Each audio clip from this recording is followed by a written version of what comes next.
This little device right here has revolutionized the way we navigate the internet. It has changed how we communicate, how we capture special moments, how we travel, how we shop, how we digest news. It has even overnight transformed the way we date. But think about it. Has it really changed your life? Or has it simply made things a little bit more convenient? Now, if I think about my own personal journey with the online world, it started 15 years ago on one of these. Now, who here remembers the first times that you went online? The feeling of it. It was mesmerizing, wasn't it? It was like, wow, especially for a teenage boy. Now, 2 years later, so 13 years ago, I went to university. So I got my first laptop. And it's actually only been very recently that I've started spending more time online, on my phone, than on any of these other devices. But unlike my journey, many users in places like Brazil, or India, or South Africa, or Tanzania, they're not going through this lengthy journey. They are skipping the PC stage, and they're skipping the laptop phase. They are going straight to mobile. So by 2020, 1.6 billion users, and that's the equivalent of 3 times the European Union, will be accessing the internet for the first time, and they will be discovering the magic and the power and the scale of online for the first time in their lives, and all via their mobile phone. Now, one of the most promising mobile regions in the world certainly is Africa. In 2001, there were only about 25 million mobile phones on the continent. But by 2013, that number went up to 650 million. Now, Julian and I both have lived at various times in Africa during the last 10 years. And there you can see myself in rural Kenya. And we were talking to some farmers there, trying to find out why and for what exactly are they using their mobile phone. On the other side, you will see my beautiful wife, who's here with me today. And this picture was actually taken about 2 years ago at our traditional wedding back in Nigeria. So Africa has not only been one of the fastest growing regions in the world when it comes to mobile, it has also become a cradle for creative innovation. And as Toby Shapshak said in his TED Talk, Africa is where real innovation occurs. And it's real because it solves real problems. And mobile really has only been the catalyst that has made many of these innovations possible.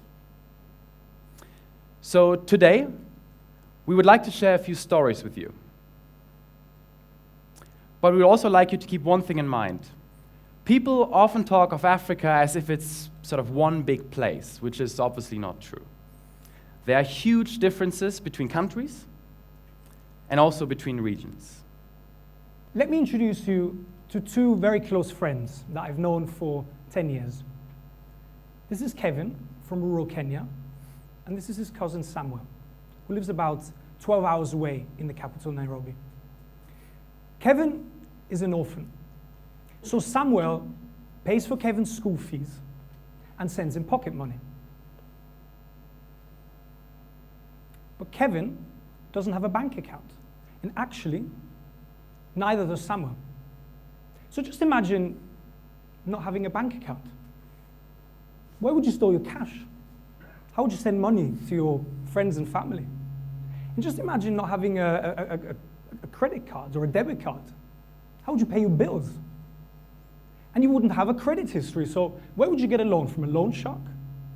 Now, their situation isn't unique, and 80% of sub-Saharan Africans are unbanked. This is Gambia. We have about 250,000 people living here, and there is no bank. I mean, you have people selling food, That is a young lady selling potatoes on her head. They all need a place to keep their money. They all need access to capital, small capital, to grow their business. That is a taxi driver. At the end of the day, the sales from the taxi has to be kept. When this car gets old, he has to replace this car. Where is the capital coming from? So I see tons of opportunities here so that we can work our way out of poverty, not through charity, but through hard work. The opportunity he's talking about is that of mobile money. And mobile money is one of the most disruptive and transformative innovations targeted at that bottom of the pyramid. So Kevin and Samuel, like many Africans, they may not have access to a bank, but they do have phones. And it's through these phones that today, millions of Africans transact, send money, and pay their bills. And this is how it looks.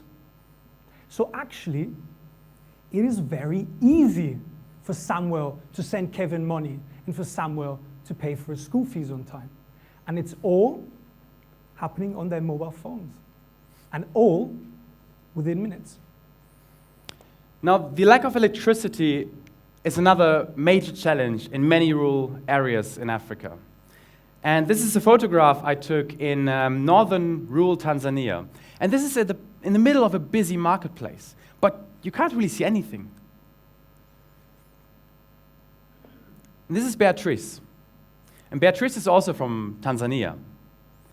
In the past, she relied on nearby shops to charge her mobile phone, and she used candles and kerosene for lighting.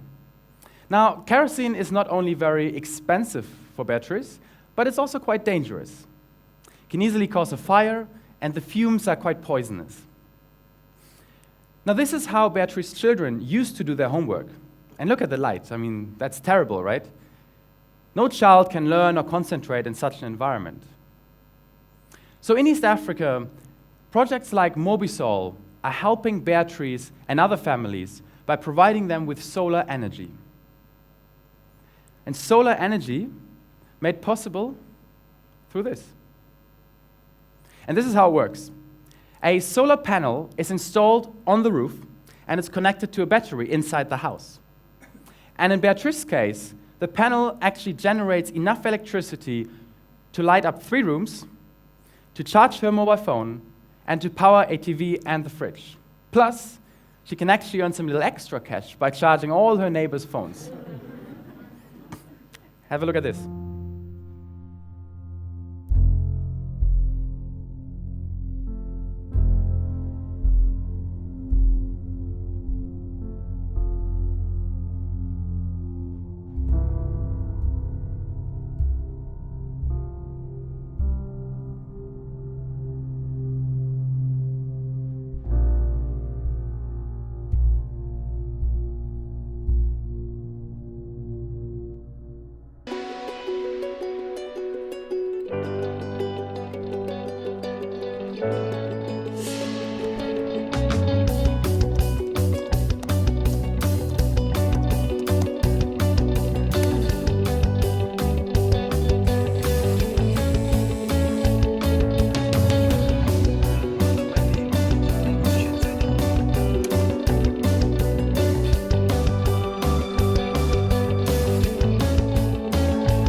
Did you know that based on the average household income, Ghana is the most expensive country in the world in which to hold a funeral? Many families spend a minimum of 6 months of their yearly income just to bury a loved one. These are fantasy coffins. And they represent something about the dead person, like their personality or their profession or hobby. So if you're a shoemaker, you may get a shoe coffin. If you're a devout, you may get a Bible. If you're a fisherman, you may get a fish. Or you may get even something more extravagant, like a Coke bottle. Or can you see the plane at the back there? But lavish coffins aside, funerals in Ghana are a big deal. and they're a true celebration of life. But only 2% of Ghanaians have life insurance. So that means that many go into serious, serious debt to finance a funeral. Also, many don't have health cover. So this combination of not having life insurance and not having health cover means that many are completely exposed to financial burdens in case of an accident, for example, or a death. One of the projects that is tackling this problem is called Microinsurance. So Ghana is actually one of several countries in Africa where you can buy and manage insurance, very simple and low-cost insurance, directly via a feature phone. It's like a basic, even like a basic Nokia.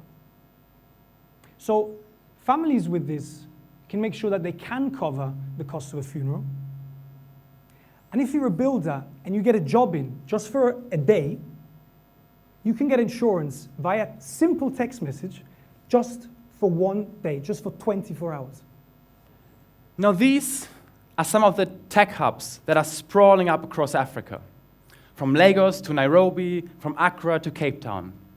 And the excitement of what mobile technology can achieve in those places is really palpable.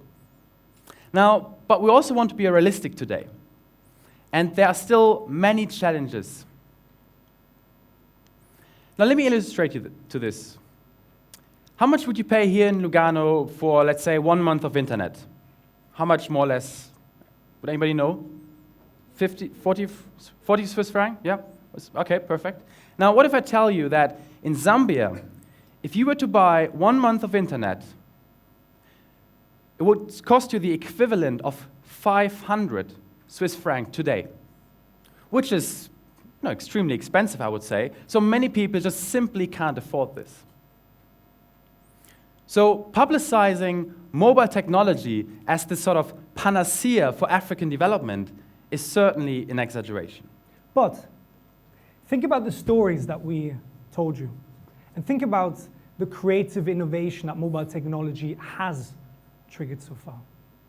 And think about the empowerment, and think about the financial inclusion that it has enabled in some communities. And now imagine the power and the transformative impact mobile technology could have if the internet was as widespread as the mobile device itself. And one story that really exemplifies just how powerful that marriage is between the internet and the mobile technology is that of political activism in North Africa. So this is the story of my friend, Skander. And Skander is a political activist and blogger from Tunisia. Now, who here has heard of the 2010 uprising in Tunisia, the one that led to the Arab Spring? All right, most of you, I would say. Now, but who has heard of the 2008 uprising in Tunisia, just 2 years earlier? Okay, almost nobody, thank you. Now, why do you think this is the case? In 2008, Skander and other activists were also demonstrating against the oppressive regime. But no one, or hardly anybody, heard about it. When the second wave of demonstrations hit Tunisia in 2010, within a very short period of time, the Arab Spring was spreading across the region. So, how come that in 2008, no one heard about the demonstrations, but just 2 years later, they were able to trigger a revolution in the region? In early 2010, shortly before the second demonstrations, Tunisia had just introduced 3G network. And smartphone penetration has increased drastically. Now, social media and other sharing platforms provided simple solutions that users with even very basic phones and no internet access were able to use. Now, all of these factors allowed the mobile phone not just to have some impact in Tunisia, but to actually facilitate a revolution. So today we would like to end on one last story. We're still in Tunisia, and it's now 2 years after the Arab Spring. And because of new security concerns, the government has again banned all public gatherings, including fans, from football stadiums. This is how a Tunisian football club reacts. Ladies and gentlemen, the power of mobile.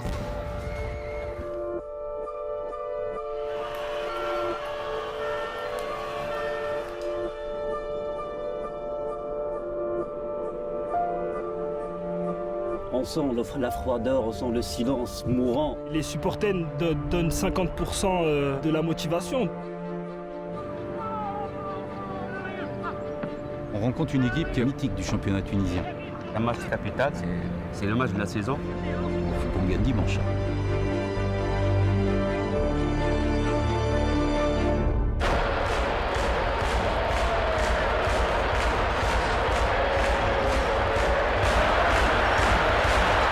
نسمع في الآلاف من الجماهير رغم أن المدارج فارغة. المبادئ الطيبة اللي كانوا قاموا بها الناس متواجدين في ملعب الشادي الزويتر، الجمهور عدد 12. سيد خاص بجماهير حمام الأنف نجموا يتفاعلوا مع المباراة يشجعوا من ديارهم.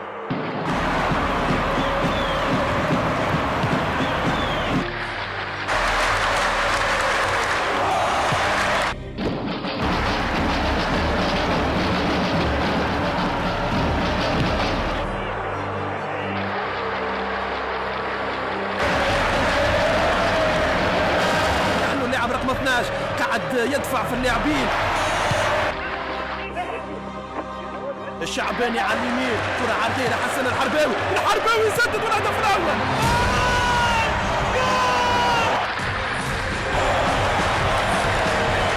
بفضل جماهير النادي الرياضي لحمام في حقق انتصار ثمين. C'était magnifique pour moi et c'est une ambiance extraordinaire. Pour mes supporters, je suis fier d'eux, je sais qu'ils me supportent, il y en a beaucoup, moi je suis fier. Eux, ils peuvent être fiers de nous, non ?